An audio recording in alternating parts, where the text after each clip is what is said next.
Less than 24 hours, Georgians will be under a shelter-in-place order. McDonald, though, said he did not know the man was handcuffed and was trying to use his foot to pin him to the ground so he could be handcuffed. If your friends, neighbors, or local organizations are not complying, report them to us.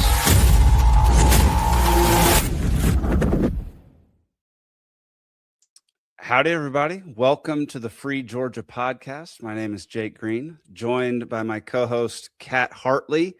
Cat, how you doing today? I'm doing great. I'm just recovering from the busy convention weekend. Yeah? How was it? How did you have a good time?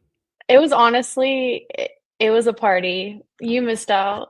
I'm bummed. I really tried to make it. We can blame Jared, the chair of LPGeorgia, for me not being able to make it. Just going to say that right now. He didn't give me any money to come and shoot a commercial or anything. I mean, goodness, Jared. But what was your favorite part of convention? I think it was the after party after the game show. Okay. Yeah. Oh, yeah, I heard about the game show. I haven't watched it yet. Oh, it was awesome. The host Free said it got like a lot of views. Like it's Nice. past like his average view count, and it's only been like, a few days. So it's really entertaining. Awesome. Well, that's fantastic. I think we're going to get more into convention here in a minute when we bring on our guest for today. But before we do that, if you have any questions about today's show or about liberty in general, head on over to LPGeorgia.com. We have all sorts of links on there. You can take the world's smallest political quiz, see where you fall on the political spectrum, along with a lot of other stuff. You can get involved in a bunch of different ways. So LPGeorgia.com. Over on X, it's at LPGeorgia. Facebook, Libertarian Party of Georgia.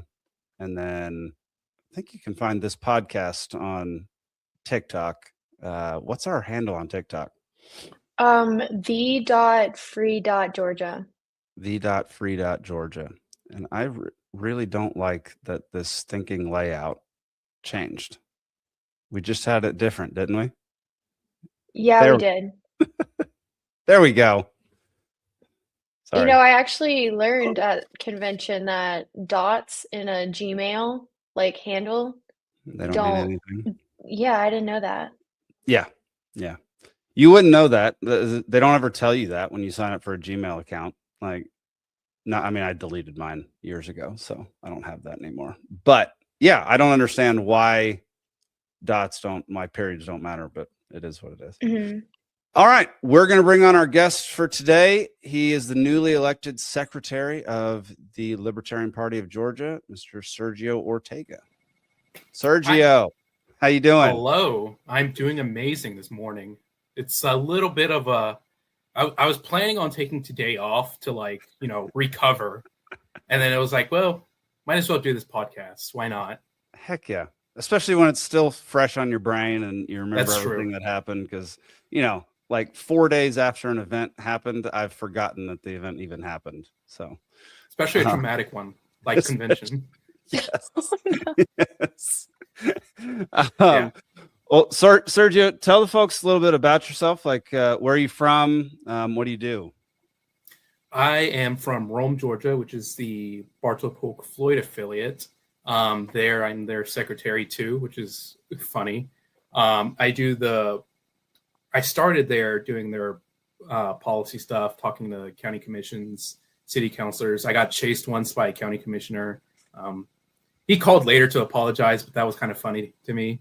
That's good. But yeah, it's funny that they know me now and they kind of all hate my guts, which is good. So I started taking that and I put it to the state affiliate. Looks like Cat didn't like that I criticized my own county commissioners. Cat is very, very upset. Yeah. I definitely don't think the computer just died. Yeah. So I took what I did in my county affiliate, started doing it in the LPGeorgia for statewide stuff. And that was like challenging state representatives about ballot access. Some of them who have never heard the word before. One of them who's running for Secretary of State, currently, and has probably never heard the word ballot access. We have rules about that. And it's you're running for the position that oversees that. How do you not know this? Yeah. But yeah, so I just got started off there. I'm I think this is my second or third year in the party, and I'm now a recently elected officer, which is really interesting. Heck yeah, you replaced my friend Zane Placey, which I asked Zane if he was going to run, and he said if the delegates want me to, and I took that as please take it away from me unless nobody else wants it. Seems about and then right. Yeah. I think what really got you elected was your speech. You did like a really good job. Could you tell Jake what you said in your speech? Yeah, I mentioned that I've been a volunteer for a while in the state affiliate, and that each committee I join, there are no notes. There's like absolutely no records of anything. Like I was on fundraising committee, and the last notes we have from there, I joined it in 2025, and the last notes we have are from like 2022. Mm-hmm. It's like there's just been a blank period of no records. We don't know who we talked to for what. We don't know who we asked for fundraising stuff. We don't have anything like that. And so I kind of ran and was like, hey, if elected, I'm going to focus on the committees. I'm going to have them actually record what they're doing, actually write down the people they talk to so that we know where to go to. Like if communications has a guy in the AGC to publish articles, we needed to know who that guy is like 2 years from now so we can ask them, hey, can you publish this article for us? Right. So stuff like that is necessary for the party to like ensure continuity between ex-cons. That's what I ran on. And Zane, when he took the mic for his speech, said, that was a really good idea. I don't know why I didn't come up with that. And I was like, huh. Well, at least he was gracious. Yeah. That's awesome, man. And it's easier than ever to like record meetings or get it like summaries of meetings with all this AI stuff. Like I use Grok for that at our meetings up here all the time because I'm the secretary of our little county affiliate up here. So it's so easy to do. It's just people don't do it. And it takes somebody like you to come in and be like, let's start doing this now. So good job on that, man. That's awesome. Yeah. So what was the rest of the convention like for you? I mean, you've been to what, 2 or 3 conventions now in LP Georgia? 3 conventions, but I skipped out on the first one's business meeting because I didn't feel like waking up at 7 a.m. to begin at 10 o'clock. This convention was very, very interesting. I don't know. The venue was huge. It was like a maze. I don't know, Kat, if you had problems getting to the actual auditorium, but it was like it was like a college campus where you had to like walk across like half a mile just to get to one building. Wow. And so there was that issue. I actually set up in the wrong building. We had the tower room for the game show, and I was thinking that was going to be the convention hall. Not realizing there's a full auditorium 2 buildings away. And so there was that. But yeah, convention was pretty chill. It didn't seem very divisive like other ones. That's great. I mean, there was a couple key moments that were, usual pressure. On the bylaws report, a lot of people were like looking for reasons to distrust the report. And I was on the committee. I was on bylaws. And so is Zane. And we were like, no, guys, like, there's no reason to fight. Like, these were just things that we needed. Like, one of the bylaws we amended was like saying the chair has all authority to amend the rules at his pleasure during convention. I was like, that should not be controversial. Like, there's no need to fight here. It's not like we're pulling a fast one over you. There's like, I get in past bylaws, there may have been like some sketchy moves, but like, there's nothing here. We're not doing anything. You're just dealing with a bunch of libertarians who are just naturally distrusting of any like governing body. So, it's just something that you got to deal with, basically if you're going to be part of the Libertarian Party. So yeah, I get that. And I'm glad it wasn't as contentious as it has been in the past, because there's been some that I've been a part of down in Georgia that were painful to get through. Yeah, I can imagine. Yeah. There was one guy that was there that was, I forget what position he was running for, but he had his own speech and he had like a 10-minute limit, and he took those full 10 minutes. He did. He did. There were people around me who were kind of like being a little rough on the guy, and I was like, guys, calm down. It's his first time. Like, yeah.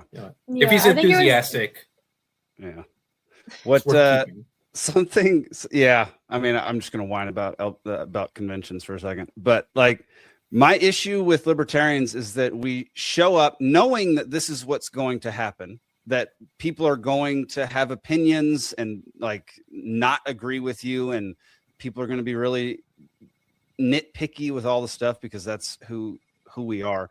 But like, they show up knowing all that stuff is going to happen, but then they still just hate everything that happens. Like it drives me crazy that like somebody giving a speech for 10 minutes is going to ruffle people's feathers.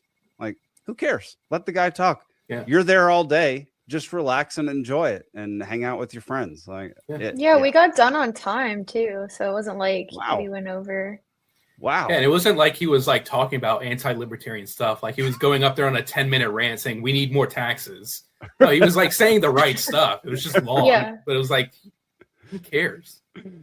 So you're up there in Rome. Does that mean you know Edgar Mills? Do you know Edgar? Okay. Does he come to the meetings up there? Yeah, pretty frequently. Okay. Nice. Do you ever go to his range? And I did go once. It's a amazing range. He's building a new one. Yeah. Except the Floyd council County just shut it down. Are in the process of shutting it down. There's still a meeting that we got to go to and show up at. I actually told some of the affiliate people that I'm not sure if it would be a good idea for me to show up, just because I already know how the county commissioners think about me, like what they think of me. Yeah. And so me showing up would be like, all right, if he's associated with this guy, we're not going to let him have the range. So I'm in between showing up and not. Interesting. What do you think the odds are of him actually getting that approved? I think I don't know. These commissioners are kind of hard to predict because the reason they didn't immediately grant, or the reason the planning board recommended denial, was because there's like 2 or 3 neighbors that complained. And like the area is like, it's like farmland because there's like a house and then there's like farmland for like a couple miles out. So it's not like it's a big residential area, but those 2 or 3 neighbors were enough to complain for a recommendation of denial. But now we have like me, affiliate members, and just people who go to Edgar's range that are going to show up and complain. So it's like, I don't know how they're going to take it, if more people on this side means they'll approve it, or if they're just going to listen to the 3 guys with farmland. Interesting.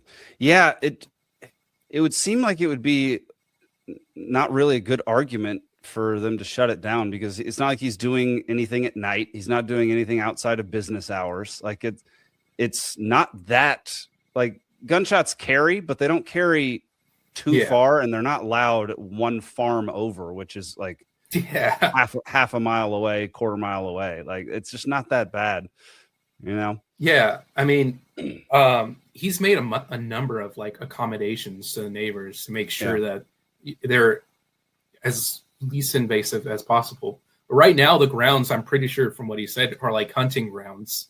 So it's like, that's more dangerous than like a controlled range where you're shooting in one direction.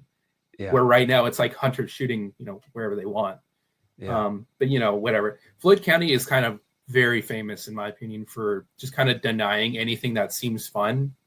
It's a bunch of old people that are on the county commission who are just like, we don't need this. Why would we need we've got a bowling alley. That's all you need for fun. Because like Edgar's current outdoor range is, I think, the only one in the county, only one in really the region. And now he wants to move. And it's like, we don't need an outdoor range. We got indoor ranges. It's like, no, there's a difference. I promise you there's a difference. Yeah. Yeah.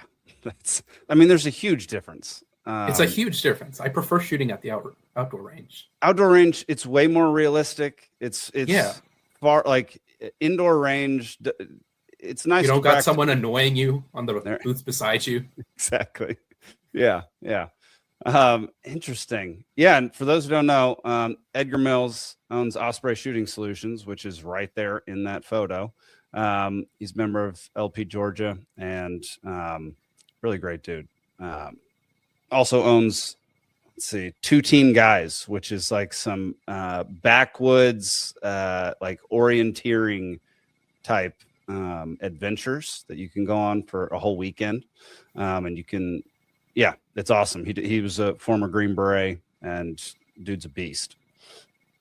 Kat, I feel like you've tried to interject a couple times and I interrupted you. So no, it's okay. Actually, I probably shouldn't have interrupted because y'all are having a good conversation there. But when you said Floyd, that reminded me of Mark Swanson, and I was wondering if you knew him.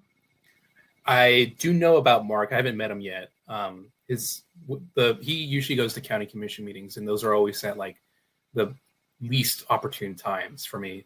But yeah, Mark, I actually listened to your guys' podcast with him, talking about how he spoke at a county commission meeting, and they had this whole elaborate plan to kind of just have him arrested, kind of baiting him to go over his time.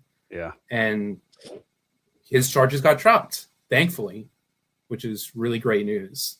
It goes to show that like if we organize enough here in our county, you can actually make a change like that. You can actually like convince a judge, well, a prosecutor, to drop charges and a judge to approve it, which is that was a win within itself. Oh yeah, that's a huge win. That's a huge win. It doesn't take a ton of people to make small incremental changes, you know. Yeah, you just need 3 people to stop an outdoor range, apparently. Apparently. Sergio, I'm interested how you got involved with the Libertarian Party to begin with. Like, what brought you here? I started kind of Republican leaning. I graduated high school in 2020, and I didn't get a graduation because of COVID lockdowns. So that was kind of very annoying to me. That was like a huge thing to me. At the time, me and my parents owned a buffet restaurant, which also got closed by the city. So not only did I not get a graduation, which is like a huge moment for everyone's life. That's like something that people talk about for years later. The city also kind of cuts down on our income just because of the style of our restaurant being a buffet self-serve. Wow. So we eventually went out of business on that front. And it was just kind of like a slow chipping away of the soul. It was like, okay, I am so done with government. I am so done with being told what to do that I have to find another solution. So in 2022, Chase ran for U.S. Senate, Chase Oliver, and I was watching the TV debate. It was between him and I think Warnock. Yeah. And I forgot the other person, but they didn't show up. Herschel Walker didn't show up. Herschel Walker, that was it. Yeah. So it was just Chase and Warnock. And Chase had this amazing moment in the debate where he said, he challenged Warnock and said, do you actually read the bills you vote on, or you just do what Chuck Schumer says? And you can actually watch Warnock just like stumble around his words and not know what to say. And it was at that moment I looked up, who is Chase Oliver? And then I went on further into Googling, what is a libertarian? And then I just appeared here like years later. That's a pretty good origin story. Yeah, I love origin stories. I love asking people stories like that. That's mine. Wow. All right. And now you're Secretary of LPGeorgia. So do you have any lofty goals for the secretary position, or are you also trying to get further up the chain? Really, I kind of go with the flow. I mean, that's a cop-out answer, but I go where I'm needed. Like if I'm needed to send out membership letters, I'll send out membership letters. If I'm needed, to do policy stuff, I'll do policy stuff. Right now, I saw the need for a secretary to kind of focus on committees and do all kinds of stuff like that. And so I ran for the position.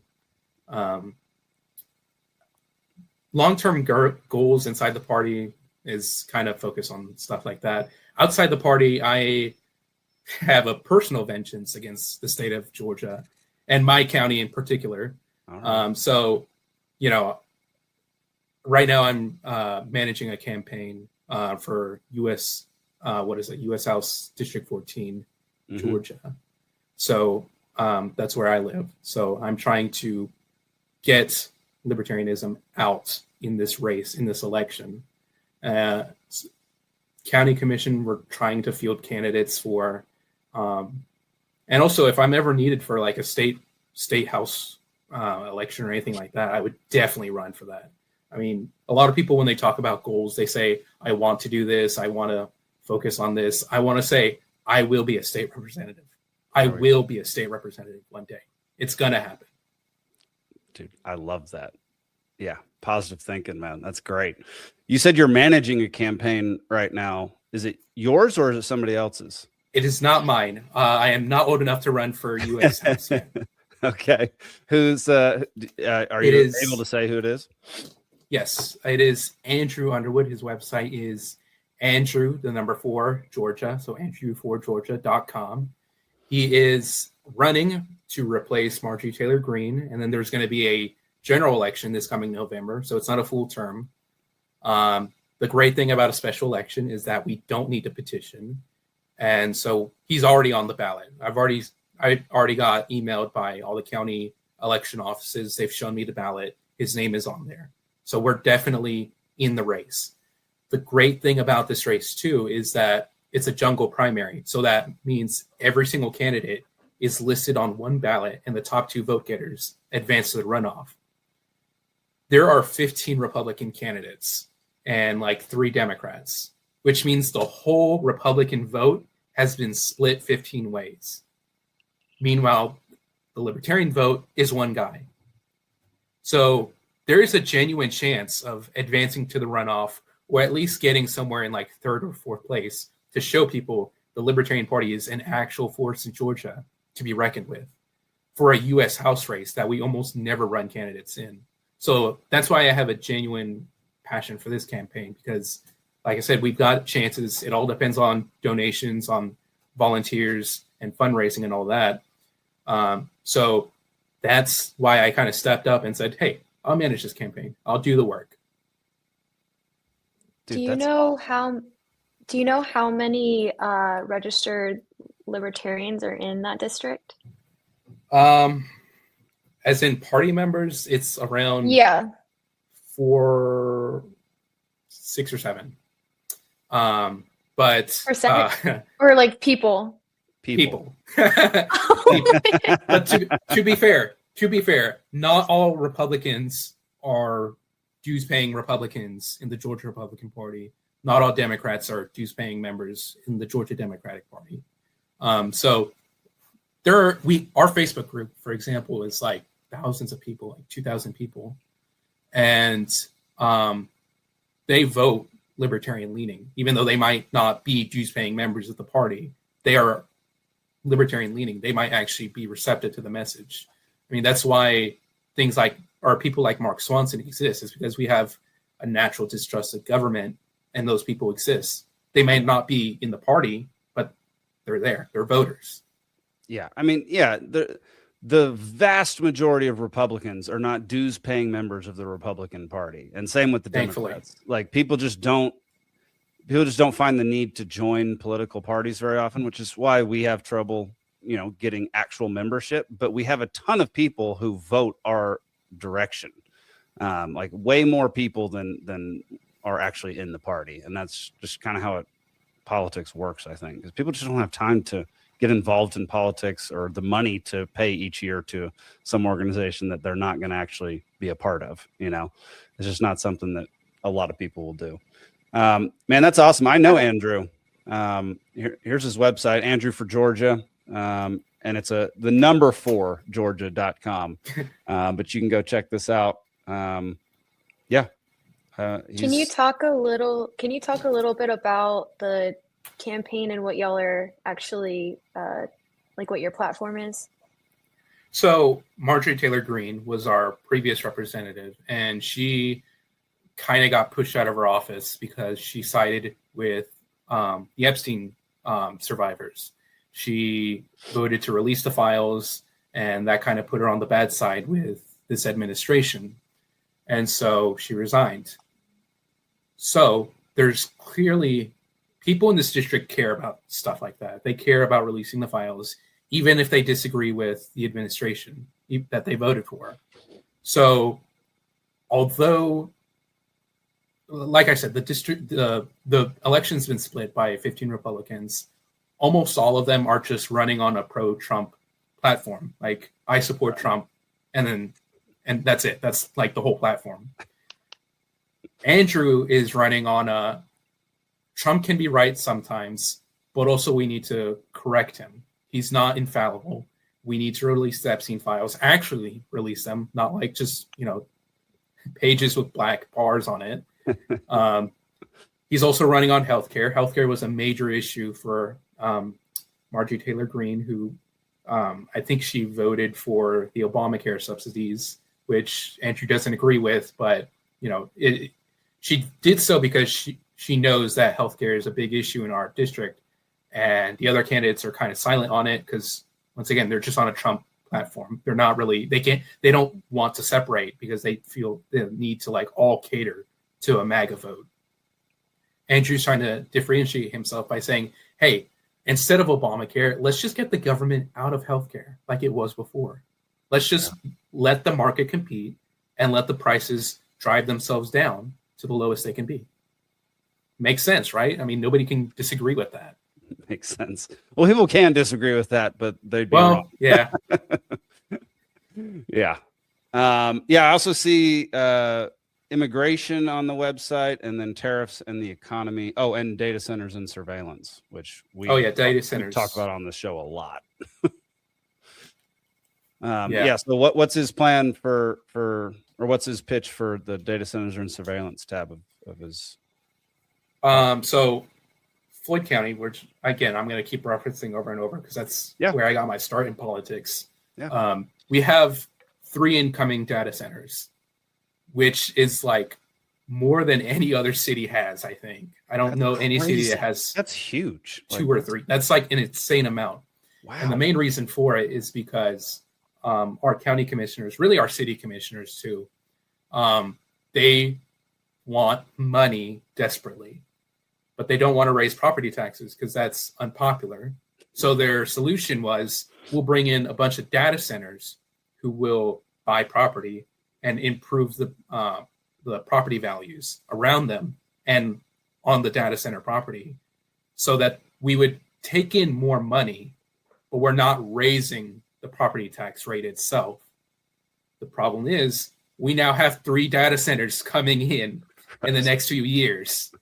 And some of these, they are so desperate for these data centers that they have done, in my opinion, illegal moves. I mentioned that I got chased by a county commissioner once. The reason for that was that they had a public hearing about one of the data centers. And so they had a deal with the company, the data center company, that Floyd County would buy land and then give the land to the company. Now, the land's being purchased with SPLOST dollars. SPLOST dollars can't be used for private companies, and it has to be used for the reason it was allocated for. So the specific SPLOST fund that they're using is it was 2017 SPLOST election, and that SPLOST election was for job creation. So they said, hey, voters, approve this 1% sales tax, and we will use the money for job creation. And so now they've turned around and said, okay, we're going to buy land for a data center, and that's technically job creation, even though data centers are 3 in-person jobs, 2 janitors and a manager, and everyone else is virtual because it's a data center. It's not like a service industry job where you need people physically there. Worse, if you're going to hire employees, you're not going to hire from the local area. You're going to hire people from Atlanta, from around the country, not Floyd County people, not our citizens. Right. So this was a terrible deal using illegal funds, in my opinion, because that doesn't fulfill the job creation requirement. And it's being used for a private business, which is not what SPLOST is for. It's for public government use to build parks, public buildings and roads and stuff like that. Instead, we're using it for a data center. So that is how desperate that these county commissioners are. And I'm going to name him right here, City Mayor Craig McDaniel.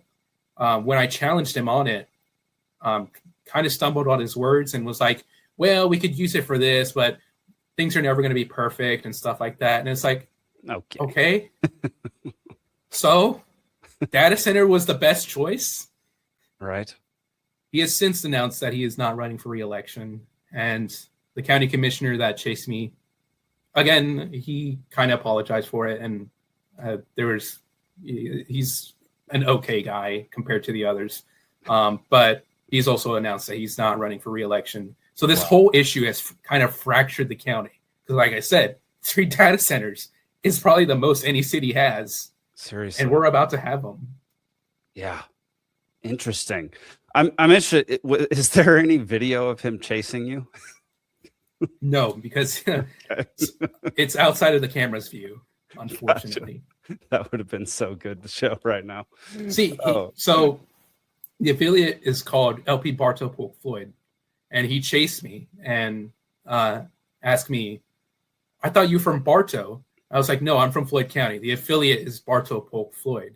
And he was like kind of questioning me if I actually was like a county resident, why I was testifying at the meeting, if I even care about data centers. I was like, I'm testifying because I'm a SPLOST taxpayer. I've paid the sales tax. It's not that hard to pay a sales tax. You just buy something in the county. Right. And so he was like, fine, I'll leave you alone, and just walked away.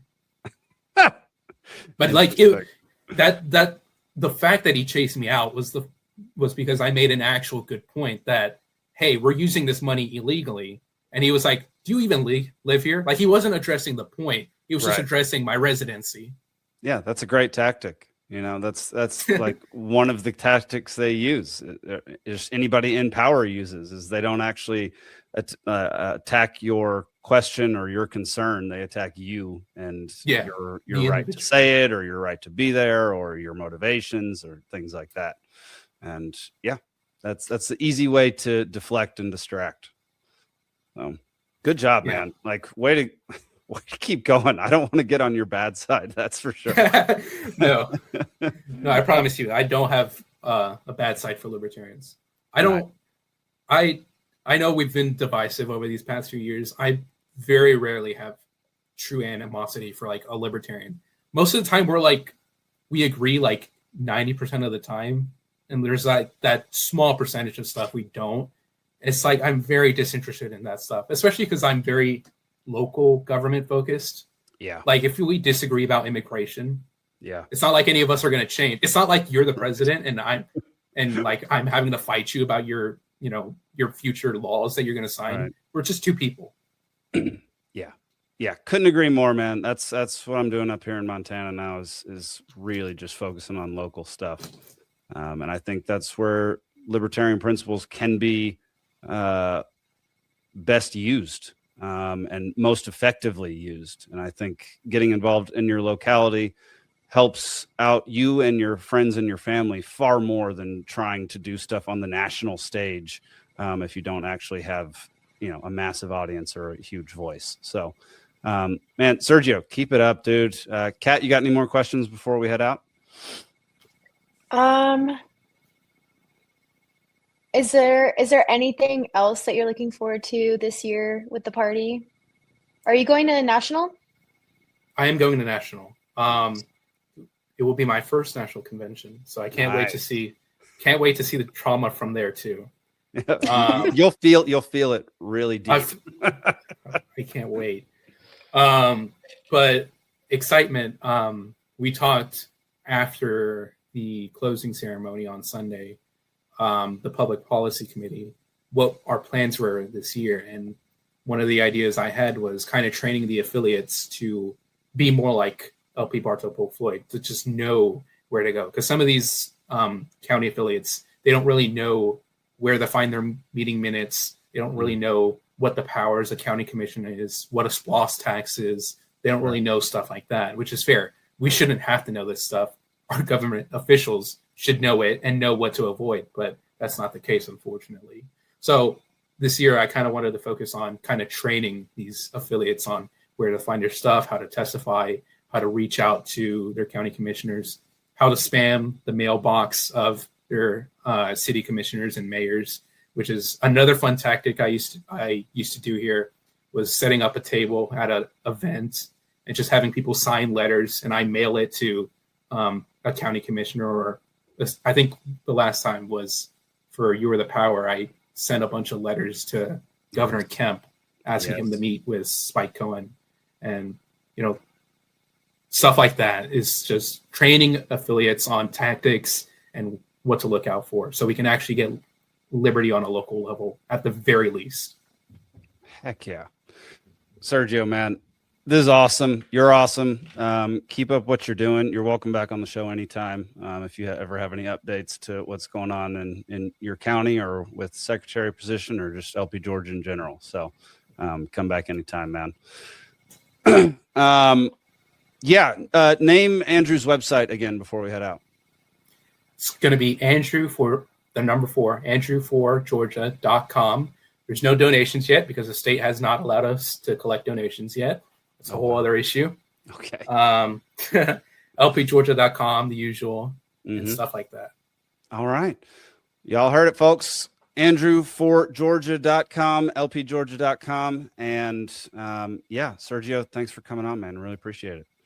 Yeah, no problem. Stick around until after the credits and we'll chat a little bit more before we head out. So we'll see y'all next time. Peace.